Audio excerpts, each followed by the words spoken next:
Revival Racing in the SWAT Corps Raceway, Pretoria. The overseas contingent of sports cars, saloon cars and single-seaters, and a host of South African drivers and cars moved down to Killarney Racetrack in Cape Town. Coverage of this historic meeting is brought to you by Bosal and its associate sponsors.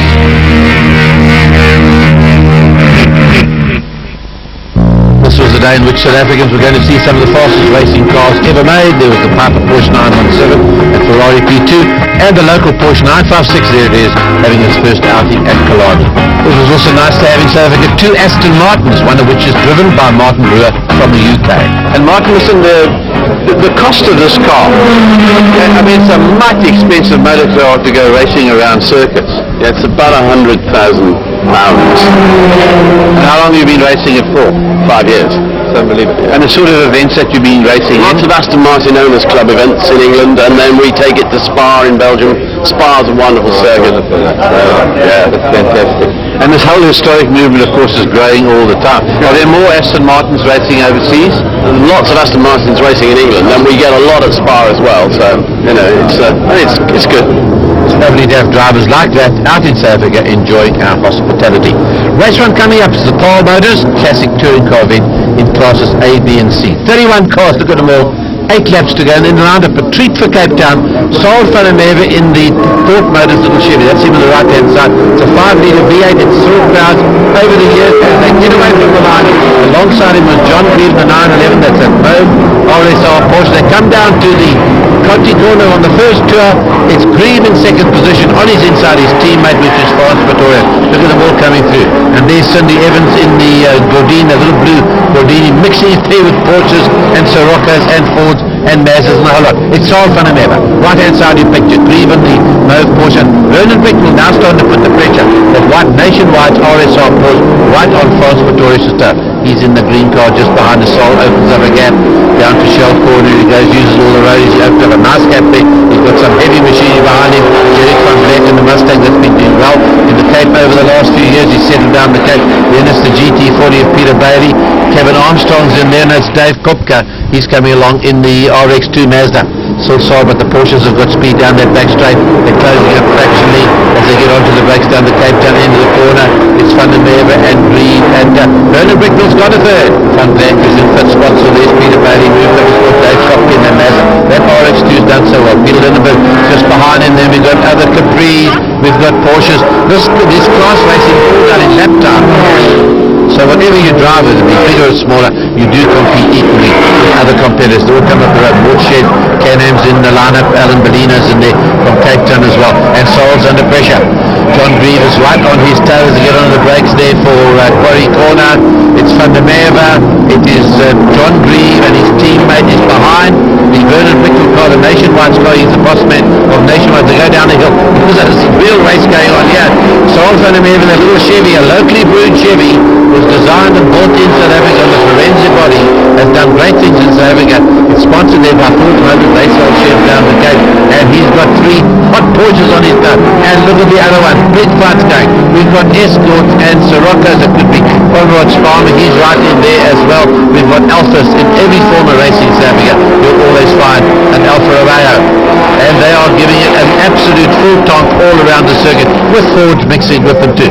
Saul now's got Vernon Bricknell's moved into second spot on his tail, 106, that RSR Porsche, that big white one. Here comes Van Vleck, he's under pressure, also from Peter Bailey, and Saul is holding them all off. He knows to make that narrow little car, looks narrow by these Porsche stands. He knows how to make it very, very winding.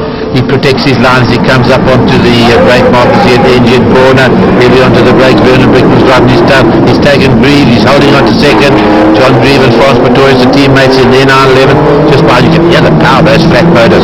Those flat 6 motors really do hold it. And he's going to try it around the outside. That will not work. It's never worked on Saul before. As Vernon Bricknell does it, he goes round the outside. Saul gives him room. Can you believe he's got to the front? I've never seen him done in that corner before. Vernon Bricknell's done it as he goes in to save that double right-hander. He's in the front. And that RSR of his really does haul down that back straight. We've just got 1.5 laps of this race to go. It's Vernon Brickle, Sarah van der Meer, and little Chevy, the Thorpe Chevy, John Grieve, and then it's France Pretorius. Oh, very hot cars you can see with those flared mudguards. Oh dear, Peter Bowyer is retiring that locally made GT40 replica into the pits. There's hot racing going on the front. As they get into the back, Marcus Saul's got to watch. He's holding on to second position. Vernon Brickle in the meantime has cleared off into the blue, and Grieve's going for him, and he's got the acceleration. No, he hasn't, but Chevy starts to take, and there he goes. Here comes Vernon Brickle going into the last lap. Here's Saul defending off two Porsches.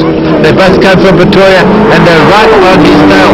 And Grieve goes wide down at Conti corner. Well, that's ruined his chances. He's gone back into fourth spot as Vernon Brickle gets in amongst the traffic.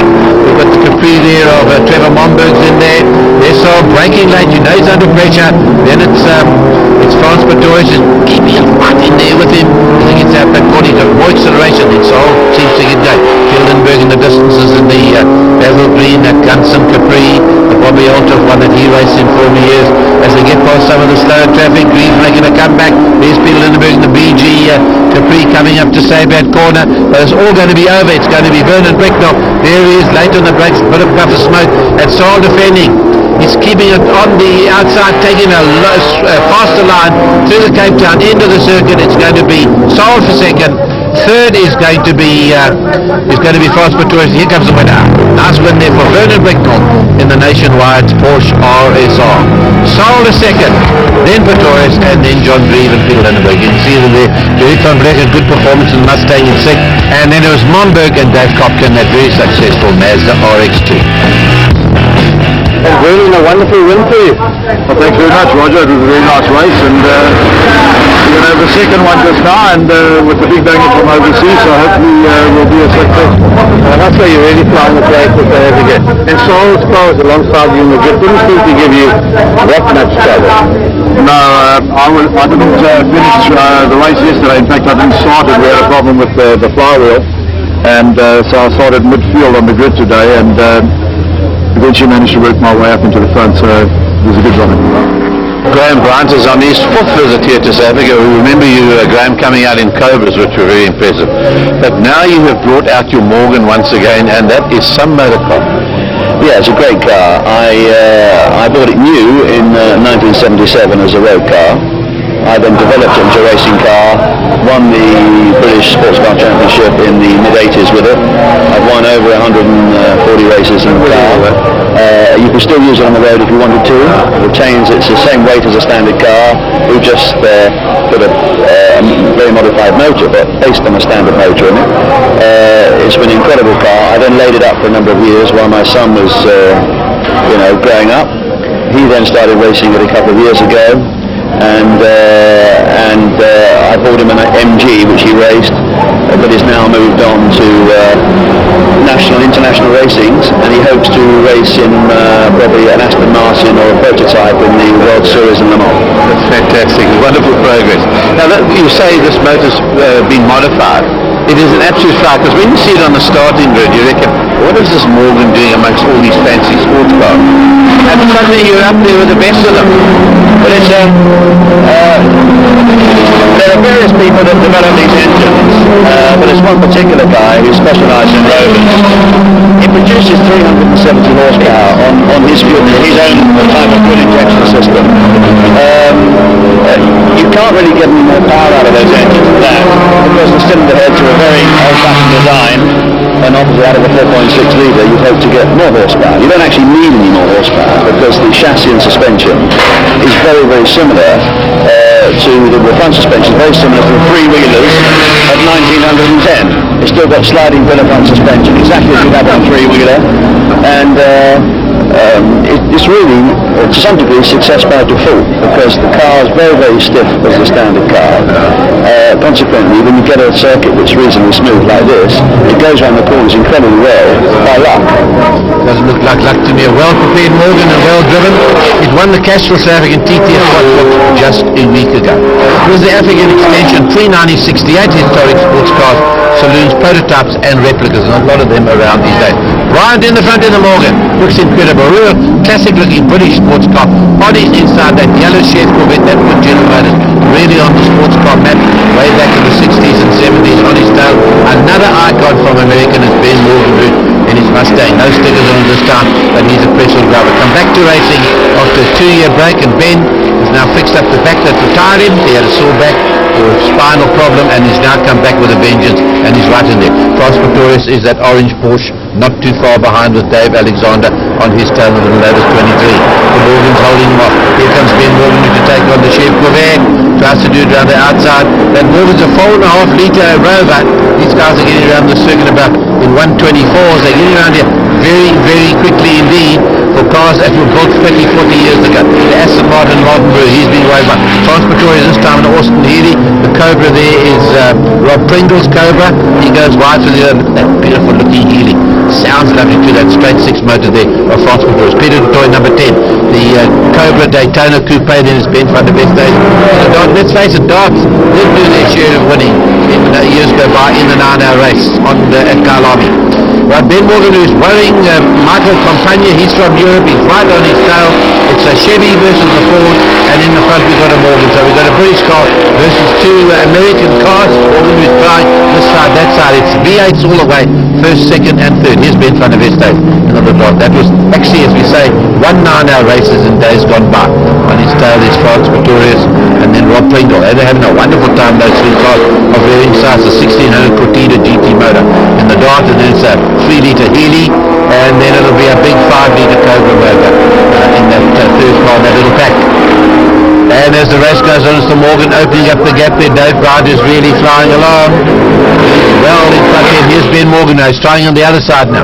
Michael Campagna was onto his tricks the last time round. Ben is going to try around the outside. It's not a good place to do it as he goes into Conti corner. Is he going to do it? He's been around this corner thousands and thousands of times, Morgan, and he knows the circuit well.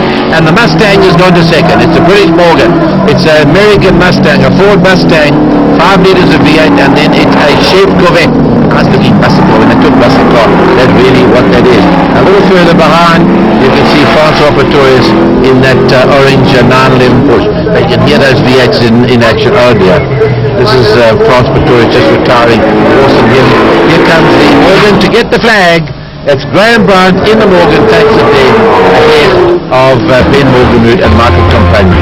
Very good drive by France Pretorius from Gauteng in the Porsche 911, headed David Alexander, a little Lotus 23, and David Piper still able to pedal that P2 Ferrari to good effect. Here's 32 cars in the lineup for the Roddy Soft for the 8 laps of the MUA Insurance Classic Touring Car Race, and the first glimpse of Saul van der Merwe in that huge big Ford Galaxy in action at Killarney. First time it's been down here in 10 years.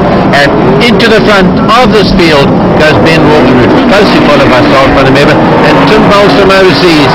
And as you can see, there's a race for Fords and Alphas and Camaras and Fiats and Minis, Porsches, Volkswagen, Renaults, you'll see them all, and MGs. And it's Morgan and Saul van der Merwe getting that big 4-speed fair. That's a 7-litre car. Look at the throb of that motor. Sounds like a aircraft. Bowles is next. And look, in fourth spot, there's a man going places. Jeremy Cottingham in a little MGB. He's really flying and staying with his big V8s. It's a traffic jam of motor cars going around the circuit here. Morgan way in the distance. There's Kevin Armstrong. The Fiat 124 comes inside. And the Capri and the Dunstan colours. Then it's the Lytton Kuma Gordina did very well in 9 hours. It used to start to rain at Killarney, and used to go in the front of all Porsches and Ferraris and a lot. So I want to stay in the picture, keeping the Tim Bowles Camaro out there and allowing that Jeremy Cottingham to bring that MG along in 4th position. It's Renault, it's Caprice. There's Jim Woodley. He's in the big Jack Sears one. He brought that from overseas. Simple car for one of Saul's, a 7-litre V8. He comes from the UK as well as Juliet has come through. And Gordine and Caprice. He's having a little more. And he's starting to pull out. He's got the power to be able to do it. Here's Jim Woodley. And it is just a traffic jam. The Healy's coming through. It's way down the field at the moment. Kuma's got Jim Woodley right on his tail, that number 75 car. It's a left-hand drive car. He races in England as well. And Peter Toy, unfortunately, retiring at well-restored Camaro to the pit. And Saul van der Merwe has closed on Ben Morgan. He's doing that car. It used to be known as a bit of a wallower. Never when it was racing, but it certainly gets around these corners. Well driven there by Saul. He's bending along to good effect, and he's going to try and take Ben. He is working that, giving the car a big workover. It's Ben Morgan and Saul van der Merwe. They've been old enemies in these cars for up 10 years together. They've been in 4 teams together in the touring car days. They've raced each other in Audis, in Mazdas, in Fords a lot. and Tim Bowles, he hasn't read the script. He wants to get in amongst them. He doesn't care about these two South Africans having it out. You know the circuit so well.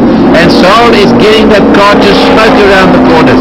He's giving it a workout. He keeps his eye on the mirror just to see where that Bowles tomorrow is. It's another icon. And Cottingham is there in the MG watching the show from the beginning. You've got 3 V8s in the front, 7 litres and 5 litres, and then you've got a little 4-cylinder British MG in there. And Saul's going on the inside. Is he going to be able to take Morgan Root? He's done it.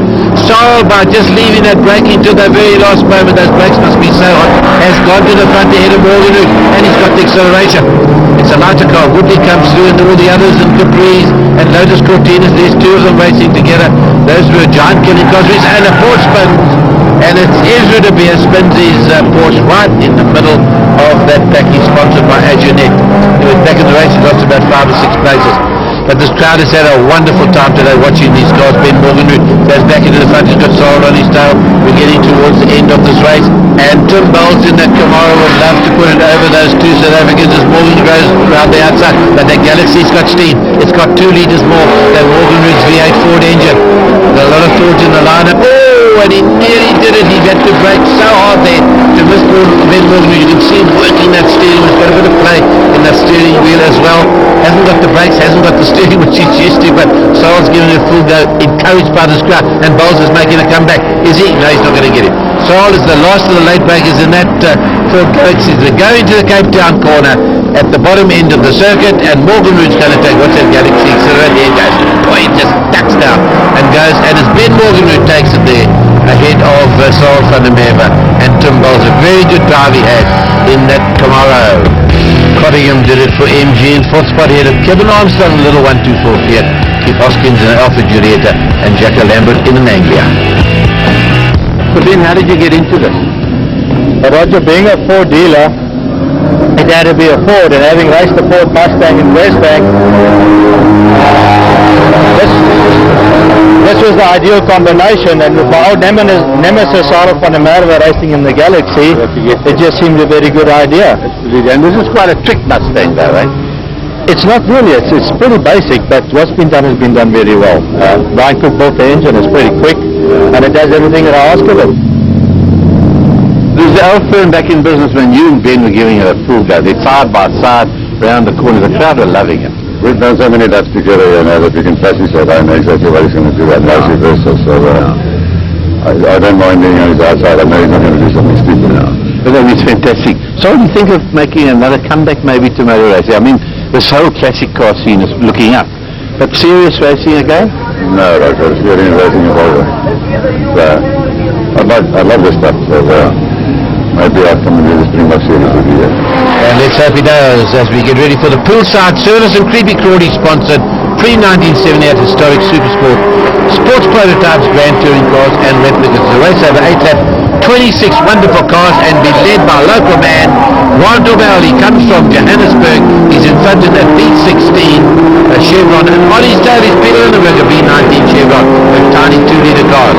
Looking in the picture there is Vernon Brickman in 3rd spot. He's had a great day in that Porsche, that RSL Porsche, and we've got some very hot little Lotus 7s and catering him. David Piper's there in the Porsche. That's the Porsche, the green one there now. And there's Bobby Bell in the Tipo 33.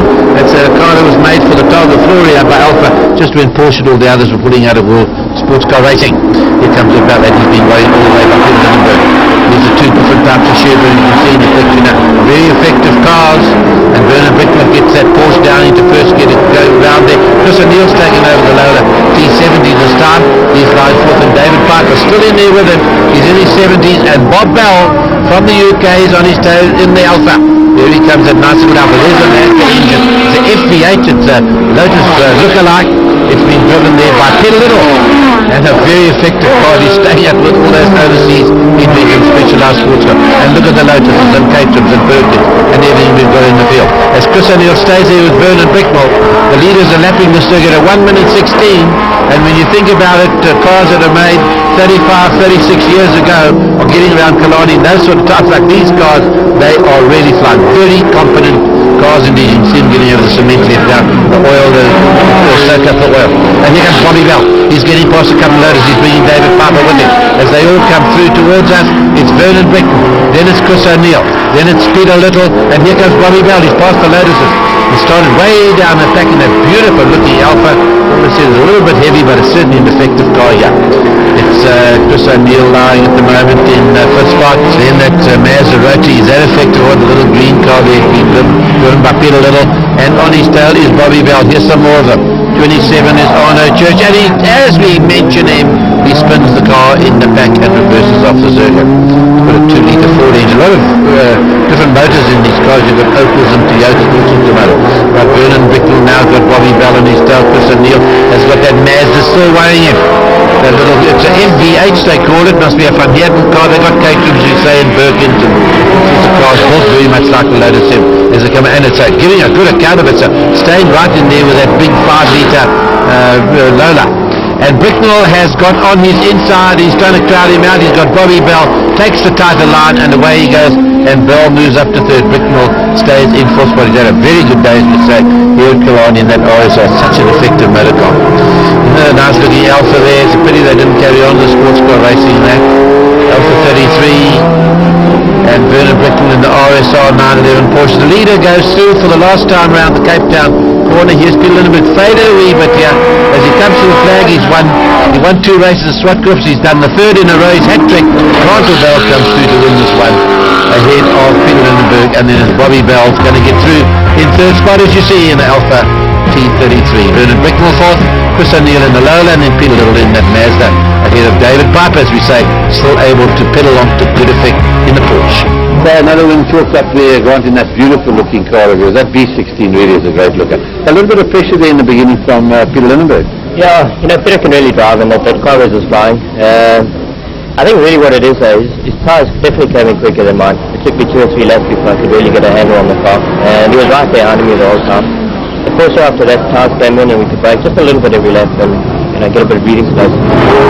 Here's the second race in the Pole Motors Classic Touring Cars in classes A, B and C, as I say. That's the silent lap times depending on where you want to race, and it's Vernon Bricknell has taken the lead in this 8th lap race ahead of Saul van der Merwe. There's Frans Pretorius in the blue Porsche, Peter Lindenberg trying it on the outside in the Gunson Capri. Then we've got Derek van Berg in the Mustang, not too far behind Alan Bellino in the Chef Cam, and it is in that field as well. Right, they start to floor as they come out of Shell Corner up that hill towards Sabre Corner. It's a tricky one, double right-hander. The Porsche gets through there very, very quickly indeed, and so does Saul, keeping off Frans Pretorius. Here comes Vernon Bricknell. What an effective motor car this is. Saul van der Merwe in a little Chevy. Looks good, as we say, home brewed, home tuned, and taking on some of the factory-made cars. It's Frans Pretorius in the blue one. Peter Lindenberg looking very nice in that Capri. But he offered big money for those motor cars. And in fact, Basil Green's been asked to build some more of those vehicles. They're well known around the world. John Green in the Mauve one, Derek van Black. And then we've got Trevor Monberg in that blue Ford Capri comes in next. There's Saul van der Merwe, the Ford for Chevy, little Chevy. And it's got big power, that car. They used to just thunder around our circuits. Basil van Nooyen used to race them. Jeff Mortimer as well helped develop this motor car. And Vernon Bricknell is not getting away from Saul van der Merwe, from Frans Pretorius, Lindenberg or John Green, or in fact Derek van Black in there. Here's the fight for 12th spot. It's Spillane, it's Klaus Spillane in that Porsche. He's been way there. 87 is Bevan, the Sirocco. Cindy Evans is there in the Gordini. Then we got 83 Alan Darkies behind in that Mazda. And those cars used to fly. Those RX2s could really go. As they slip and slide their way around the corners, there's an effective cars. The noisy one used to get very hot exhaust pipe out of those rotary motors. And Saul van der Merwe is hanging on to 2nd spot there for dear life. Been worried all the way by Frans Pretorius, and John Green is now under pressure there from number 181, and that's Peter Lindenberg. Here comes Vernon Bricknell. Oh, and Peter Lindenberg spins it. Never seen anybody spinning that corner on the keep there just before the pit. Going to lose a couple of places unless he's very quick about it. Coming up the road, we should have Peter Bailey coming up there. He comes in the GT40. Just behind him is Trevor Monberg in the Ford Capri. These guys are getting around here at 1 minute 21 as we go into the final couple of Ks of this. Just a few corners to go. And look at John Grieve trying to take Saul outside. Saul knows all about this circuit. He can make that car penny white, and he's got acceleration to match as he comes out there. He's got Porsches to his right, Porsches to his left. They're all over the back of him, but they got a big job if they're going to beat Saul van der Merwe. He wasn't a racing champion, and 11 times a rally champion for nothing. Here he comes. Look, the little Chevy in the middle. Here's the Porsche trying to go on the outside. No way, and Grieve makes the most of it too. The leader at the moment, 106, and he's going to take the flag. It's had a wonderful day as that Porsche 911, driven there by Vernon Bricknell. He's going to take this race over 8 laps. Then it's the little Chevy he was sold from him ever. John Greaves can't quite do it as he's got the acceleration. He's trying around the outside, but it's Vernon Bricknell to win it. And here comes Saul. There he is in the black Saul from him ever, John Greaves. And there was Franz Pretorius in the Porsche 911 RSR. Those are mighty machines. Lindenberg was fifth in the Ford Capri, ahead of Peter Barry in the GT40, then Trevor Monberg in the Ford Capri. This historic Springbok series was brought to you by Bosal and